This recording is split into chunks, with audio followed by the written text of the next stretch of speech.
सेंद्रिय शेती आजकालचे शेतकरी रासायनिक शेती करतात. सेंद्रिय शेती सोडून रासायनिक शेती करतात. तर रासायनिक शेती ही आपल्या शरीराला धोकादायक आहे आणि सेंद्रिय शेती ही आपल्या शरीराला उपयुक्त आहे.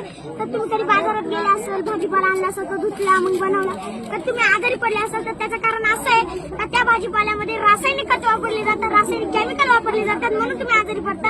आणि याच्यामध्ये शेणखत वापरलेलं आहे, बनाची शेत आहे आणि त्याच्यामध्ये शेणखत वापरलेलं आहे. त्याचे वेगवेगळे प्रकार असतात, गांडूळ खत, शेणखत, कोंबडी खत आणि फ्लावरचे शेत आहे त्याच्यामध्ये शेणखत वापरलंय, गुलाबाचं शेत आहे त्याच्यामध्ये शेणखत वापरलंय आणि शेंगदाण्याची पेंड आहे, गाईचं खाद्य शेंगदाण्याची पेंड आणि हे उडदाची डाळ आहे. मग याची आपण आमटी पण खातो आणि गाईचं खाद्य पण आहे आणि हे खाल्ल्यानंतर गाई शेण देते. मग त्या शेणाचं 1 किंवा 2 महिन्यानंतर खत तयार होतं. ते खत मग या शेतीमध्ये आपण वापरतो. आणि या संशोधनामधून मला असं सिद्ध करायचं, शेतकऱ्यांनी रासायनिक शेती न करता सेंद्रिय शेती करावी. धन्यवाद.